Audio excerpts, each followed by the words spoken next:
Ever felt that prickle on your neck? Like someone's watching you in your empty house?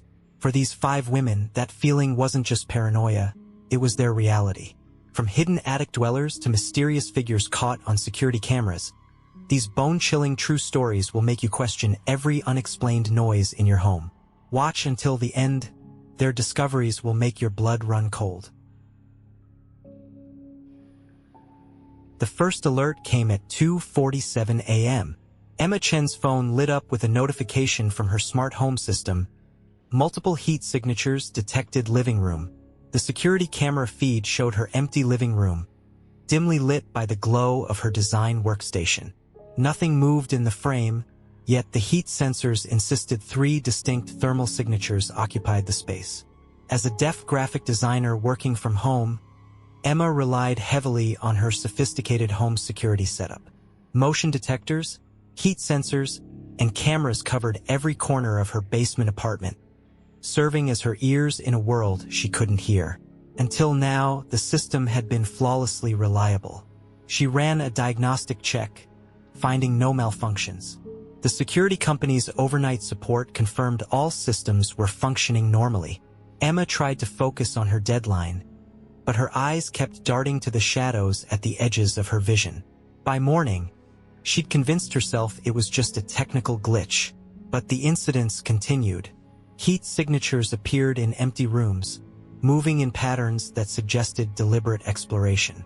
The motion sensors would trigger in sequence, as if tracking someone's path through her apartment, yet the cameras showed nothing but vacant spaces. Emma began documenting every anomaly in a detailed spreadsheet, noting times, locations, and sensor readings. Small changes started appearing throughout her apartment. A coffee mug she was certain she'd left in the kitchen would appear in her office. The bathroom towels were slightly damp when she woke up. Her groceries depleted faster than usual. Each incident was minor enough to doubt, yet the pattern was undeniable. The building's maintenance supervisor, Marcus Weber, responded to her concerns with practiced sympathy. He suggested the old building's pipes and electrical systems might be interfering with her security equipment.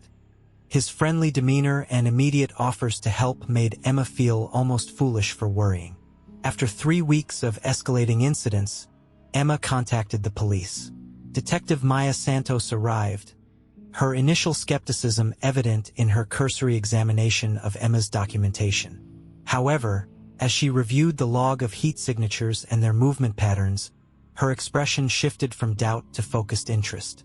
Emma's research into the building's history revealed a complex network of maintenance tunnels and utility passages behind her walls, supposedly sealed during the basement's conversion to apartments. The heat signature patterns matched these old tunnels perfectly. When overlaid with the original building plans, her apartment appeared to be a central hub where multiple passages intersected. The security company sent their best technician for a complete system inspection. Every component checked out, suggesting that if there was a problem, it wasn't with the technology. The technician's offhand remark about the sensors picking up something real kept Emma awake that night, staring at her security feeds. Food began disappearing more frequently, not just snacks, but prepared meals she'd stored in her refrigerator. Her shower showed signs of use when she returned from rare trips outside. Water droplets on the curtain, slightly fogged mirror, damp bath mat. The security system continued detecting multiple heat signatures, always just out of camera range, always moving with purpose. Detective Santos connected Emma's case to a pattern of similar reports from other basement apartments in the area. Residents had complained of missing food, unexplained noises, and feelings of being watched. All incidents had been dismissed as isolated events, but together they formed a disturbing picture. Emma noticed that many of the system alerts coincided with Marcus's maintenance visits to other apartments. He always had a reasonable explanation for being in the building, but his access card records showed him entering at strange hours, often late at night or early morning. The heat signatures frequently appeared shortly after his visits, moving through spaces that only someone with intimate knowledge of the building's infrastructure could navigate. One night, reviewing security footage at triple speed, Emma caught something the regular playback had missed. In the split second between camera frames, a shadow moved across her kitchen, too quick to register at normal speed but unmistakable when slowed down. Someone had found a way to time their movements between her camera sweeps, exploiting the fraction of a second when each camera was turning. The discovery spurred Emma into action. She ordered additional microcameras, positioning them strategically to cover the blind spots between her main security feeds. Detective Santos intensified her investigation, focusing on Marcus Weber's movements throughout the building. Background checks revealed he had a history of fraud complaints from previous employment, though none had led to convictions. Emma's new cameras captured their first evidence at 3:15 a.m. on a Tuesday. The footage showed a panel in her kitchen wall sliding silently open, a figure emerging like a shadow made flesh. Over the next hour, 3 different people moved through her apartment, methodically checking her cupboards and refrigerator. They moved with practiced precision, timing their movements between her main security camera's sweeps. Most disturbing was their careful attention to her bedroom door, though they never entered while she was sleeping. The footage proved what her smart home system had been telling her all along. The heat signatures were real people, living in the walls of her building. Detective Santos's investigation uncovered a disturbing operation. Marcus had been charging homeless individuals for access to the building's maintenance tunnels, creating an invisible community within the walls. The network of passages connected multiple basement apartments, with Emma's unit serving as a central access point due to its location. Santos orchestrated a careful surveillance operation, tracking the movements through thermal imaging and Emma's camera footage. The evidence revealed dozens of people living in the crawl spaces and sealed utility rooms, emerging at night to use residence facilities and raid their kitchens. Marcus had provided them with the building's original maintenance schedules, allowing them to time their movements around security systems he'd helped install. The raid came before dawn. Police tactical teams breached multiple access points simultaneously, discovering an elaborate network of living spaces hidden within the building's infrastructure. The tunnels had been modified with makeshift sleeping areas, storage spaces, and even crude washing facilities. The investigation revealed that Marcus had been running this scheme in multiple buildings across the city, profiting from society's forgotten people while putting residents at risk. Emma's cameras captured the arrests, shadows that had haunted her apartment for months finally brought into the light. Marcus's face showed no remorse as he was led away in handcuffs, his only response a knowing smile that sent chills down Emma's spine. Many of the tunnel dwellers were found to be missing persons, some having lived in the walls for years. The aftermath brought little comfort. Though Emma moved to a new apartment in a different building, the experience left deep psychological scars. She found herself obsessively checking security feeds, jumping at shadows, and struggling to trust building management or maintenance workers. Her new apartment was on the top floor, with solid concrete walls she had personally inspected, but still she wondered about the spaces she couldn't see. Detective Santos's final report revealed the true scope of Marcus's operation. He had created an underground network of hidden spaces in buildings across the city, capitalizing on the invisible infrastructure that ran through urban walls. The scheme had generated thousands in untaxed income while providing desperate people with dangerous shelter, all at the expense of residents' safety and peace of mind. Months later, Emma received an alert from her old building's security system, which she'd forgotten to disconnect from her phone. A familiar pattern of heat signatures moved through her former apartment's empty rooms.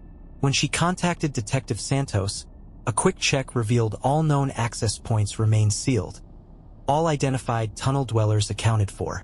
The new tenants reported no disturbances, their own security systems detecting nothing unusual. But Emma knew better now. She understood that between the walls of every building lay a hidden world of dark spaces and forgotten passages, populated by shadows that moved in the gaps between camera frames. Her smart home system had never malfunctioned. It had simply revealed a truth others weren't equipped to see. Sometimes, she realized, the most terrifying discoveries aren't about what's watching you in the dark, but about how many layers of civilization separate us from those who live in the spaces we pretend don't exist. The final twist came in the form of a maintenance request at her new building. As she reviewed the worker's credentials on her security tablet, she noticed a familiar pattern in the heat sensor data, multiple signatures, moving with practiced precision between camera sweeps. Some habits, it seemed, were too profitable to abandon, and some shadows too numerous to ever fully bring into the light. Emma deleted the security app from her phone and submitted her notice to vacate, knowing that this time she would choose a small house in the suburbs, far from any shared walls or maintenance tunnels. But as she lay in bed that night, her new security system pinged with an alert she hadn't seen in months.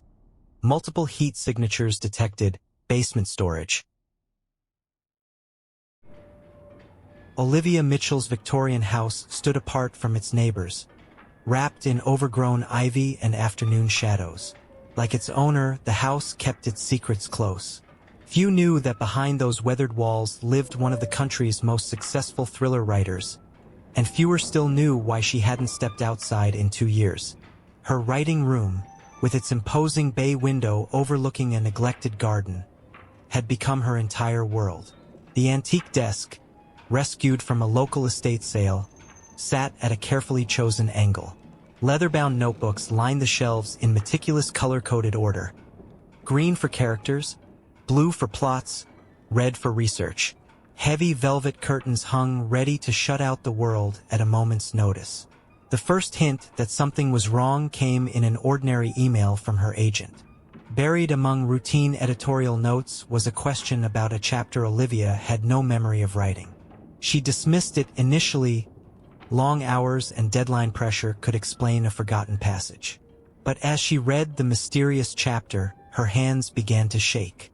Every word matched her style perfectly, down to the unconscious patterns she'd never shared with anyone. A week later, 3 pages disappeared from her plot notebook. Not just any pages, but the ones containing the crucial twist ending of her new thriller. Olivia spent hours searching, her carefully maintained composure cracking as she realized someone had breached her meticulous organization system. The pages hadn't been misplaced. They'd been taken. Rachel Santos, her new cleaning lady, was the first to notice other disturbances. Books slightly out of order on the alphabetized shelves. A chair pushed back at an unusual angle. Windowsills wiped clean when she hadn't touched them. Small things easily dismissed, yet forming a pattern that made Rachel increasingly uneasy about leaving Olivia alone in the house. The scratching started in late September. At first, Olivia blamed the maple tree outside, its branches reaching like skeletal fingers toward the glass. But the sounds followed patterns she couldn't explain, growing louder when she hit her writing stride, falling silent when she paused to think. Sometimes they seemed to come from inside the walls themselves, a gentle scraping like pencil on paper. Her mail began arriving strange. The envelopes felt too soft, as if they'd been carefully steamed open and resealed. Her agent's letters showed the most tampering, tiny wrinkles in the paper, corners folded in unfamiliar ways. Olivia started photographing her correspondence before opening it, documenting each subtle violation. As autumn deepened, the windows became her tormentors. The garden darkness transformed them into mirrors, and Olivia caught movements in the reflection that didn't match her own. A shadow passing behind her chair, a face peering in from the garden that vanished when she turned. Her writing sessions grew shorter, her attention fractured by the need to watch the glass. The muddy footprints Rachel found under Olivia's desk one Wednesday morning changed everything. Small and precise, they formed a cramped circle, as if someone had crouched there for hours. Detective Tom Harris arrived to investigate, but found no signs of forced entry. The locks were intact, the security system untriggered. Just those impossible footprints below the place where Olivia spent her days weaving stories of fear and suspense, never suspecting she was about to become the main character in her own terror tale. More chapters appeared in her agent's inbox, continuations of her work she hadn't written, taking her stories down darker paths, weaving in private details she'd never shared. Someone wasn't just watching her write. They were living inside her creative process, reshaping it from the shadows. And as autumn's early darkness crept closer to her window each evening, Olivia began to understand that her carefully controlled world had become someone else's story. The arrival of Detective Harris marked a shift in Olivia's carefully ordered existence. His presence brought the outside world into her sanctuary, disrupting her routines while offering little comfort. His preliminary investigation revealed nothing unusual, yet his expression changed when reviewing similar cases in the area. Other writers had reported manuscript theft, mysterious completions of their work, and evidence of being watched, though none had escalated to this level of invasion. Rachel began documenting every irregularity she discovered. Window latches found unlocked despite Olivia's nightly security checks. Books rearranged to form cryptic messages on shelves. Manuscript pages appearing with detailed annotations in unfamiliar handwriting. The intrusions always centered around Olivia's writing process, as if someone was conducting a thorough study of her creative methods. The fan letters started arriving weekly, each more disturbing than the last. They contained observations about works in progress, questions about plot points still forming in her mind. Most unsettling were the single pages tucked inside each envelope, the missing pages from her notebook, now covered in annotations that predicted every twist her story would take. Detective Harris's investigation uncovered a connection that chilled Olivia to her core. 5 years ago, she'd led a series of exclusive writing workshops. Among the rejected applicants was Marcus Fuller, a failed writer whose work had shown disturbing similarities to her own. His subsequent submissions to publishers had been rejected for plagiarism, each manuscript a twisted mirror of Olivia's unreleased drafts. Security footage from neighboring houses revealed glimpses of a figure watching Olivia's windows at night. The camera angles were poor, but they showed someone who knew the blind spots, who moved with the confidence of long practice. Harris stationed unmarked cars on the street, but the watcher seemed to sense the surveillance, becoming more cautious but never completely disappearing. Olivia's writing began to change. Her prose took on unfamiliar patterns, incorporating phrases and techniques she recognized from old rejection letters. Her stories twisted toward themes of observation and creative theft, as if her subconscious was trying to tell her something. Her agent noticed the shift, commenting on the darker tone her work had acquired. The breakthrough came through Rachel's diligence. While cleaning the house next door, she noticed peculiar modifications to the attic window, subtle adjustments that created a perfect view into Olivia's writing room.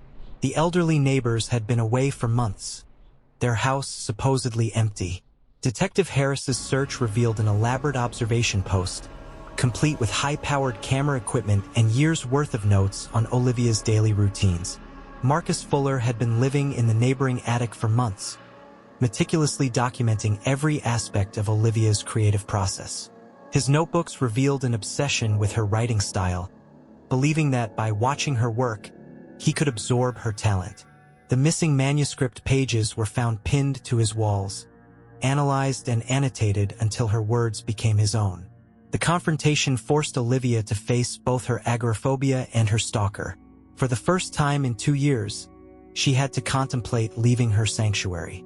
The house that had been her prison became her trap, with Fuller watching every attempt at escape. It came down to a test of wills, his obsession against her survival instinct. In the end, it was Olivia's writer's mind that saved her. She understood narrative, knew how stories worked. Fuller had been reading her work for years, anticipating her actions based on her characters' behaviors. So she did the one thing her characters never would. She broke pattern. The police found Fuller exactly where she predicted, watching her empty writing room while she slipped away through the garden door she'd never used. The aftermath brought changes. Fuller's arrest revealed a disturbing truth. He'd been publishing novels of his own, stories stolen from watching Olivia work, twisted versions of her narratives sold under a pseudonym. Her agent recognized the style immediately, leading to a plagiarism investigation that would keep Fuller imprisoned for years. Olivia didn't move away. Instead, she reclaimed her space, rearranging her writing room to face the window directly. The heavy curtains came down, replaced by clear glass that let in light and air. Her notebooks remained color-coded, But now they held new stories, tales of survival, of spaces transformed, of fear faced and overcome. Yet sometimes, on dark autumn evenings, she still catches movements in the window's reflection. But now she knows they're just echoes of old fears, stories waiting to be told by a writer who finally understands that the most frightening tales are the ones we live through. The years that followed Fuller's arrest brought unexpected developments. Olivia's next novel, loosely based on her experience, became her most successful work yet. Critics praised its authenticity, unaware that every tensely crafted scene drew from real terror. Her agoraphobia slowly eased, though never completely vanished. She began taking small steps, first to her garden, then to her front porch, and eventually to carefully planned book signings where she shared her story with others who understood the fear of being watched. But Fuller's obsession had unexpected ripples. Other aspiring writers began studying her case, fascinated by how closely he had managed to mimic her style through observation alone. Academic papers emerged analyzing the parallel works, her originals and his stolen versions, creating a disturbing new field of literary study. Writing workshops started including discussions about creative theft and digital privacy. Olivia received invitations to speak about her experience, though she declined them all, preferring to let her work speak for itself. At 3:17 a.m., Sophia Chen's own voice drifted through the baby monitor, singing a Chinese lullaby her mother had taught her. The melody was perfect, each Mandarin word precisely pronounced. Except Sophia wasn't singing. She sat frozen in the nursing chair, watching the monitor screen as little Emma slept peacefully in her crib, soothed by a voice that shouldn't exist. 3 months into motherhood, Sophia had grown accustomed to exhaustion's strange effects. Sleep came in broken fragments between feedings, leaving reality soft around the edges. Her therapist, Dr. Lauren Miller, had warned her about sleep deprivation's impact on perception. This must be another trick of her tired mind, like the phantom baby cries she sometimes heard in running water. But Emma responded to the phantom singing, her tiny face relaxing into deeper sleep. The baby monitor screen showed nothing unusual in the nursery, just Emma's crib, the pale yellow walls, and the glow-in-the-dark stars James had meticulously arranged before his latest business trip. No figure bending over the crib, no explanation for the voice that matched Sophia's own with unsettling accuracy. Dr. Miller suggested recording the occurrences. The voice appeared sporadically at first, always in the deepest hours of night when Sophia's grasp on reality felt most tenuous. The lullabies were ones she knew, traditional songs her mother had sung, melodies she'd practiced during pregnancy. Each recording captured the same impossible thing: Sophia's voice, singing her daughter to sleep, while Sophia sat listening. The recordings proved she wasn't imagining it. During their sessions, Dr. Miller listened intently to the clips, her professional composure cracking slightly at the undeniable evidence. The voice wasn't just similar to Sophia's. It was identical, down to the slight catch in her throat on certain notes. As James's business trips grew longer, the voice became bolder. Between verses, it began speaking to Emma in soft, soothing tones. The words were unclear through the monitor's static, but their cadence was maternal, loving. Emma started sleeping through the night, as if protected by this invisible guardian. Sophia found the photographs while searching for the source of a persistent scratching sound above Emma's nursery. The attic access panel was behind a storage box, its hinges recently disturbed. Inside, tucked between rafters and insulation, a manila envelope contained fading Polaroids from the 1980s. They showed a woman in the nursery, a woman whose features eerily mirrored Sophia's own. The discovery led her down a researcher's rabbit hole. The house's previous owner, Margaret Lynn, had lived there until 1985. Local news archives painted a tragic story: a young mother, a baby lost to SIDS, a suicide that left questions unanswered. The article included a photo that made Sophia's blood run cold. Margaret could have been her sister. Their features an echo across decades. The baby monitor began picking up other sounds from the attic: Footsteps tracking back and forth, the creak of old floorboards, soft humming between the static. Emma remained peaceful, sleeping more soundly than any newborn should, while Sophia lay awake listening to her own voice singing from above, wondering if lack of sleep was finally breaking her grip on reality. Dr. Miller connected the pieces during their next session. The house's history, Sophia's postpartum anxiety, the uncanny resemblance to Margaret. It created a perfect storm of psychological pressure. Yet the recordings couldn't be explained away by mental health alone. The voice was real, captured in digital clarity, becoming increasingly difficult to distinguish from Sophia's own. The EVPs began appearing in the recordings, fragments of speech between the lullabies, growing clearer with each passing night. The voice that was and wasn't Sophia spoke of protection, of watching over Emma, of making sure this baby would survive. In her more lucid moments, Sophia recognized the maternal desperation in those whispered promises. In her darkness hours of exhaustion, the voice began to make a terrible kind of sense. The breaking point came during another of James's absences. The monitor crackled to life at midnight, but this time the lullaby was different. The voice sang of loss and redemption, of a mother's eternal watch, of a chance to prevent history from repeating.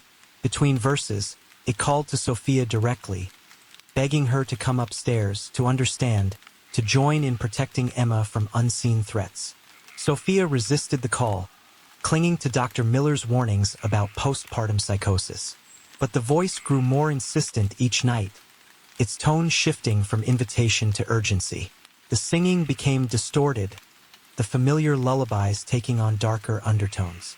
Emma remained peaceful through it all, as if the increasingly desperate songs were nothing more than gentle whispers. James found the house empty when he returned early from his trip. Emma slept soundly in her crib, but Sophia was gone.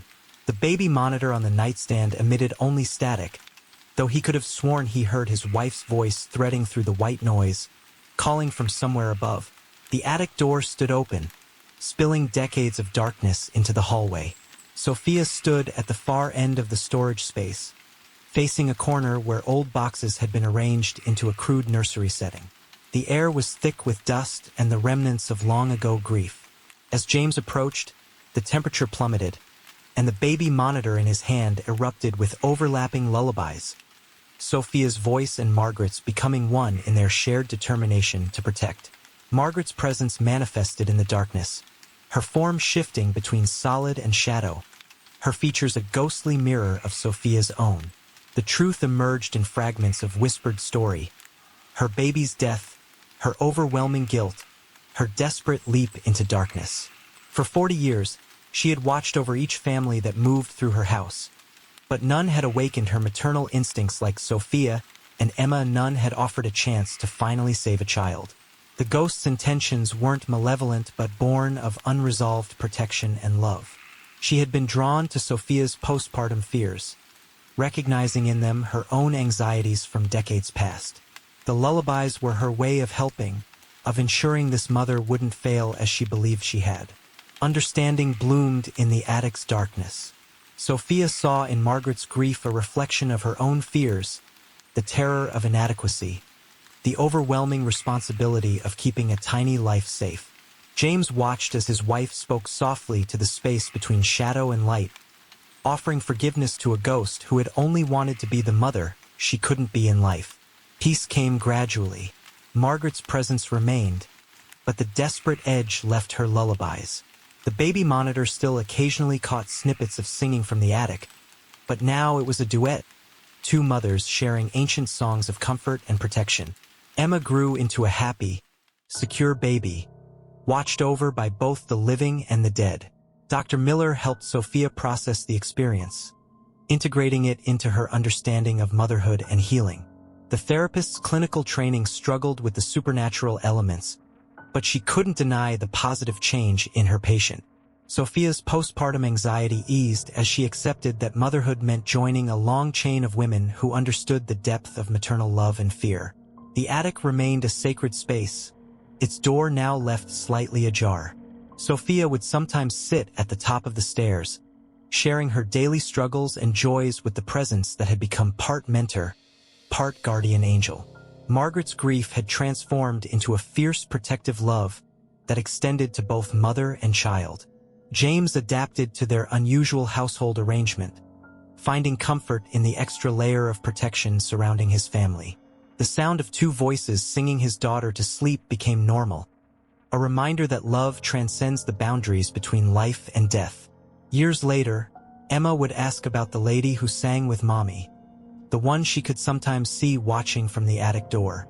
Sophia would smile, understanding that her daughter had grown up knowing what she had learned in those dark nights, that motherhood is an eternal circle, an endless song passed down through generations, sometimes echoing from places beyond our understanding. The lullabies never completely stopped, though they grew softer as Emma aged. On quiet nights, the baby monitor long packed away, Sophia could still hear the faint duet drifting down from above, two voices joined in an ancient song of maternal love, protection, and the peace that comes from knowing you're never truly alone in the sacred struggle of motherhood. When Emma turned 16, she discovered she was going to be a mother herself, far too young and terrified of what lay ahead. The night she told her parents, a familiar lullaby drifted down from the attic, but this time it wasn't just Sophia's voice joining Margaret's ethereal singing. 3 generations of maternal love echoed through the old house, as Emma found herself humming along to melodies she'd known since infancy. The attic door creaked open wider that night, welcoming another mother into its protective embrace. Dr. Miller, still practicing and now a grandmother herself, smiled knowingly when Sophia brought Emma in for counseling. Some houses, she had learned, hold more than just memories. They cradle the infinite chain of mothers and daughters, each teaching the next how to navigate the beautiful, terrifying journey of bringing new life into the world. And sometimes, when the night is darkest and a young mother's fears are strongest, the best comfort comes from voices that have already walked this path, singing ancient lullabies from just beyond the veil. Each morning when Isabel Chun returned from her night shift at Millbrook General, she followed the same routine. She would pull into her driveway just as dawn painted the sky in soft pinks and grays, unlock her front door, and immediately head upstairs to shower away the hospital's lingering sense of antiseptic and illness. But this morning was different. As she stepped out of the shower wrapping herself in a plush towel, she noticed something that made her pause. There, on the cream-colored tiles, was a set of wet footprints leading from her bathtub to the bedroom door. They were small, delicate, certainly not her own, and had an odd bluish tinge to the water. Isabel blinked hard, attributing the sight to exhaustion from a particularly difficult shift in the ICU. When she looked again, the footprints had evaporated, leaving no trace behind. Over the next few weeks, the footprints became a regular occurrence. They always appeared in the same pattern, emerging from the bathtub, crossing the bathroom floor, and disappearing through the bedroom doorway. Isabel began photographing them, trying to convince herself she wasn't losing her mind. The images always came out blurry, as if captured through a veil of water. The house itself seemed to be changing. Despite the unseasonably dry weather, the walls remained perpetually damp to the touch. Black mold began creeping along the bathroom ceiling, resisting every cleaning product Isabel tried. Her houseplants, usually thriving under her careful attention, developed a sickly pallor, their soil always waterlogged despite minimal watering. At night, when she was away at work, motion-activated cameras she'd installed captured nothing but occasional bursts of static. Yet she would return to find water pooled in odd places, in her shoes by the door, in cups left on the kitchen counter, in the depression of her pillow. The water always had that same strange bluish tint. Isabel tried talking to her neighbors about the house's history, but they would quickly change the subject or make excuses to end the conversation. Only Mrs. Peterson, a retired teacher next door, offered any information. A passing comment about the property being an absolute steal because of its location. She wouldn't elaborate further. The breaking point came during a particularly exhausting morning, when Isabel heard something that made her question everything. As she stood in her kitchen preparing tea, a sound drifted up through the floorboards, the distant ethereal toll of church bells, as if ringing from deep underwater. The sound was accompanied by what could only be described as weeping, a woman's soft, desperate sobs that seemed to echo from everywhere and nowhere at once. Determined to understand what was happening to her home, Isabel took a rare day off and visited the Millbrook Public Library. In the local history section, she discovered old photographs of the area before the construction of Millbrook Heights. The images showed a sprawling cemetery called Riverside, its grounds stretching down to what was now the lake's edge. As she dug deeper into newspaper archives, she found articles about the cemetery's relocation in the 1970s to make way for the reservoir project. That's where she met Margaret Winters. The elderly woman had been watching Isabel from between the shelves, her weathered face showing a mix of concern and recognition. Margaret introduced herself as the daughter of Riverside Cemetery's last caretaker, and her words sent a chill down Isabel's spine. The cemetery, she explained, had never been properly relocated. The developers had cut corners, moving only the most recent graves and the ones with surviving families to protest. The rest had been left behind, submerged beneath the rising waters, with only concrete slabs poured over them to hold them in place. As Margaret spoke, the pieces began falling into place. The constant dampness, the footprints, the sounds. Isabel's house wasn't just built near the old cemetery. It was built directly on top of it. The following weeks brought an escalation that Isabel couldn't ignore. One morning, she returned home to find her bathtub filled with murky water, floating with decomposed funeral flowers. Lilies and roses turned brown with age, their petals spreading across the surface like dead butterflies. The water, when she tried to drain it, left behind a residue of grave soil that clogged the pipes. The windows of her bedroom began to fog up even on clear days, revealing handprints that appeared to press from the inside of the glass. They were always the same size, small, feminine, and would remain visible until the sun rose fully in the sky.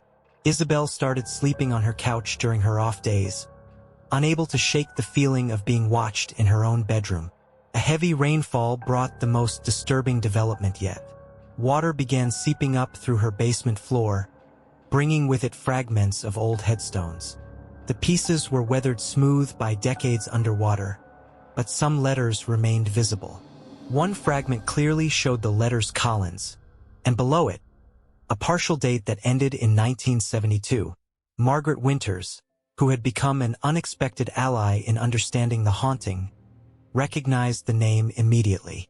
Emily Collins had been one of the last people buried in Riverside Cemetery before the flooding began. She was only 24 when she died, and her grave had been among those left behind during the relocation. The old woman's voice trembled as she recalled the young woman's funeral, how it had rained that day too, as if the sky itself was in mourning. According to Margaret, Emily's body had been laid to rest mere weeks before the waters came. Her family had already moved away, unable to afford the cost of relocating their daughter's remains. The concrete slab meant to secure the graves had cracked over the years, disturbing whatever peace the dead might have found in their watery grave. As Margaret shared these details with Isabel over tea in her small apartment, surrounded by old photographs of the cemetery, the pieces of the puzzle finally came together. Isabel's bedroom had been built directly over Emily's plot. The footprints weren't a threat, they were a plea. Emily's spirit was trying to reach her scattered remains, trapped between the world of the living and her disrupted final rest. The culmination came during a violent spring storm. The power had gone out across Millbrook Heights, leaving Isabel alone in her dark house, illuminated only by emergency candles. The rain hammered against the windows with unusual force, and the basement began to flood more severely than ever before. As water crept up the stairs, Isabel heard the church bells again, louder this time, accompanied by the sound of a woman crying. In the dim candlelight, she saw her. Emily Collins materialized like a photograph developing in reverse, first a dark outline, then slowly gaining detail. She appeared as she must have looked in life, young, beautiful, and desperately sad. Water streamed from her clothes and hair, creating pools at her feet that seemed to defy gravity, flowing upward instead of down. Isabel, despite her terror, recognized something in Emily's expression that she had seen countless times in her work as a nurse, the look of someone in need of help, of peace. The ghost reached out, her hand passing through Isabel's arm with a sensation like ice water. In that moment of connection, Isabel understood what needed to be done. The next morning, she contacted Margaret, and together they began planning a proper memorial. They gathered the headstone fragments from Isabel's basement, along with others that local residents had discovered over the years. Margaret reached out to the Historical Society and the few remaining families who had lost loved ones to the reservoir. On a calm evening, as the sun set over Millbrook Lake, a small group gathered at the shoreline. They created a memorial garden with the recovered grave markers, complete with a plaque acknowledging the history of Riverside Cemetery and those still resting beneath the water. Margaret led a small ceremony, reading the names of the deceased, with Emily Collins's name given special prominence. In the weeks following the ceremony, Isabel felt a subtle but profound shift in her home's atmosphere. The persistent dampness that had plagued her walls began to recede, leaving behind only faint water stains as reminders of what had transpired. Her houseplants slowly recovered their vitality, though they now seemed to grow in unusual patterns, their leaves reaching toward the lake rather than the sun. The basement, once a source of dread, dried out completely, though the concrete floor retained a web of cracks that traced the outlines of what lay beneath. Late at night, when sleep proved elusive, Isabel would sometimes sit by her bedroom window, watching the moonlight play across the lake's surface. She could never be certain, but on particularly clear nights, she thought she could see the shadowy outline of gravestones beneath the water, standing like silent sentinels in the depths. These glimpses didn't frighten her anymore.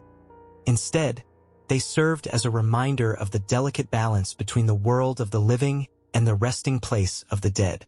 As twilight faded into night, Isabel watched the surface of the lake become still as glass, reflecting the first stars appearing above.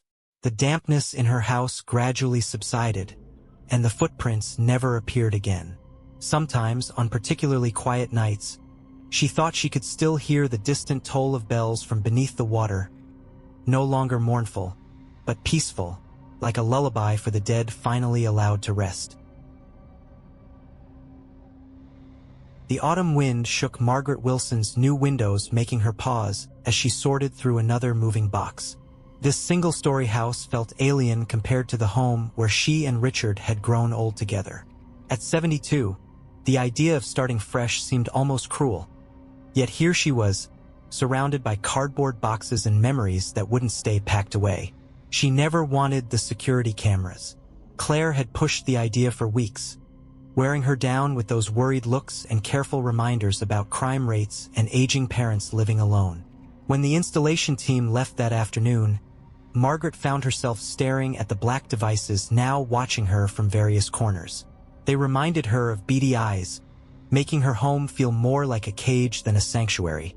That first night, she fumbled with the new smartphone app Claire had insisted on setting up. The interface wasn't as complicated as she'd feared, just a few simple screens showing different camera views and some basic settings. Still, learning new technology at her age felt like trying to learn a foreign language. As darkness crept in through the windows, she gave up on the app and turned to her usual evening comfort: the old videos. The VHS player whirred to life, its familiar sound oddly soothing. Richard appeared on screen wearing that old Navy sweater Claire had given him years ago.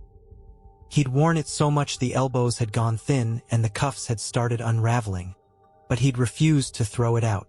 The footage showed him in their old garden, tending to his roses. Every now and then, he'd look up and smile at the camera, his eyes crinkling at the corners just like they had the night they'd met at Morrison's dance hall back in '78. She must have dozed off in the armchair because a sharp ping from her phone jolted her awake. The static from the ended tape filled the room with white noise as she squinted at the notification. Movement detected upstairs, 2:17 a.m. Her hands shook slightly as she opened the app. The night vision footage was grainy and dark, but she could make out a figure moving slowly down the hallway. It passed through the frame with an unsettling familiarity, and just before it disappeared, Margaret caught a glimpse of something that made her chest tight: the distinctive pattern of cable knitting on a navy wool sweater.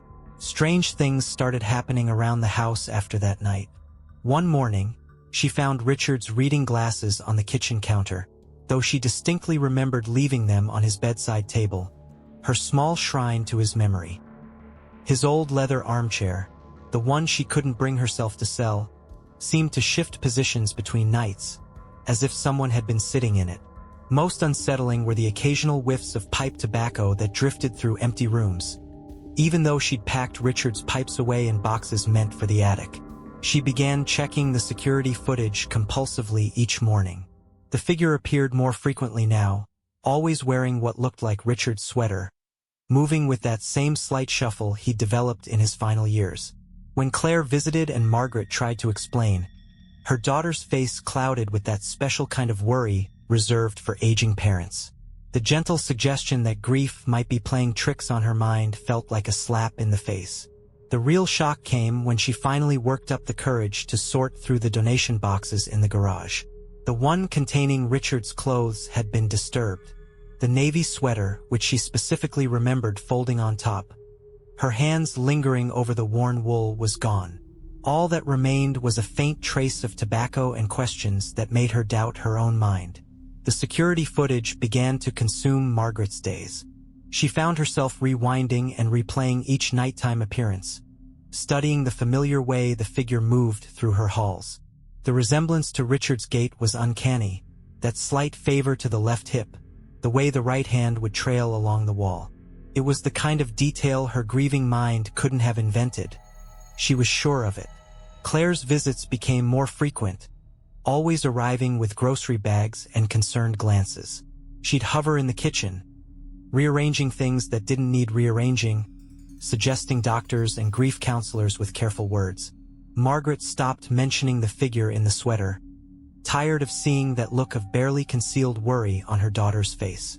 Instead, she kept her nightly vigils to herself, watching and waiting as autumn crept toward winter. The appearances grew bolder. One night, the figure lingered at her bedroom doorway, just out of clear view of the camera. Another time, Margaret woke to find Richard's old teacup in the sink, a faint ring of Earl Grey staining its bottom.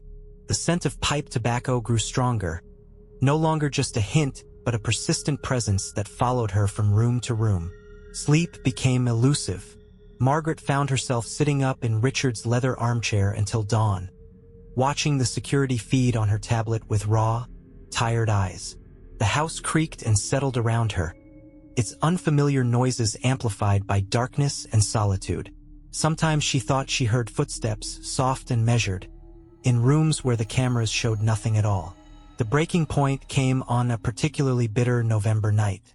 Rain lashed against the windows, and the wind howled through gaps in the weather stripping she'd been meaning to replace.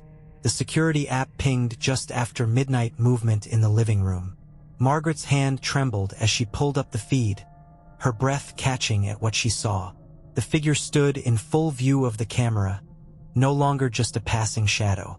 Richard's navy sweater hung loose on its frame, the familiar cable knit pattern clearly visible in the infrared light. But the face belonged to someone else. An elderly man, thin and confused looking, swayed slightly as he stood staring at the wall of family photos Margaret had finally managed to unpack. Something in Margaret snapped. Fear gave way to a different emotion. Anger, perhaps, or determination. She found herself moving through the dark house with purpose, guided by the soft glow of her phone's screen. The living room door creaked as she pushed it open, letting in a shaft of hallway light. The truth, when it finally revealed itself, was both simpler and more complex than she'd imagined. The man was Herbert Thomas, her next-door neighbor. His wife had passed just weeks before Richard, and according to his caregiver, he'd been wandering at night ever since. The garden window, which Margaret had left unlocked during the warm autumn evenings, had provided an easy entry point during his confused nighttime wanderings. The sweater he'd found in the donation box she'd absent-mindedly left in the shared alley between their houses. In his dementia-clouded mind, it had reminded him of one his late wife had given him years ago. He'd been drawn to it, and then to the warm, lived-in feeling of Margaret's house so similar to the home he shared with his wife for decades. The police were gentle with him, and Margaret declined to press charges. Instead, she found herself sitting with Herbert's caregiver, learning about motion sensors and door alarms that could help keep him safe at night. As she listened, she remembered how Richard had helped Herbert with his garden in those last few summers, sharing cuttings from his prized roses. The security cameras stayed up, but their meaning changed. They became a way for Margaret to keep an eye out for Herbert, to alert his caregiver if he managed to wander again. The navy sweater, when she finally got it back, went into a cedar chest instead of the donation box. Sometimes, on particularly difficult nights, she would take it out and hold it, finding comfort in its worn wool and the memories it carried. Winter settled in properly, bringing with it short days and long nights. Margaret began inviting Herbert and his caregiver over for afternoon tea.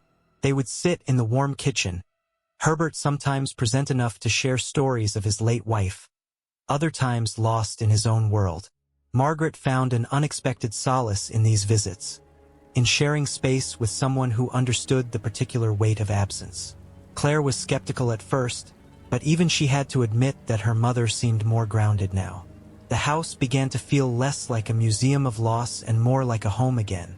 Margaret still watched the old videos sometimes, still kept Richard's reading glasses on the nightstand, but the sharp edges of grief had begun to soften, worn smooth by time and unexpected connections.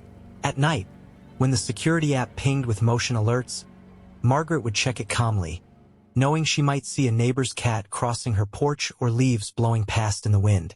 The cameras that had once documented her haunting now recorded something different. The slow, steady process of learning to live with loss, of finding new ways to carry old love forward. One early spring morning, as Margaret tended to the rose bushes Richard had planted, she noticed something remarkable. Herbert, having a particularly lucid day, had wandered into his own garden next door. He stood there watching her work, wearing his own cardigan, a gentle smile on his face. For a moment, she was struck by how different he looked from the confused figure in her security footage. The cameras had captured a man lost in grief, but here in the morning light was someone finding his way back, just as she was. They exchanged a knowing look over the fence, two survivors of love's aftermath, sharing the unspoken understanding that even the deepest wounds could heal enough to let the light back in. Margaret realized then that some ghosts weren't meant to be feared.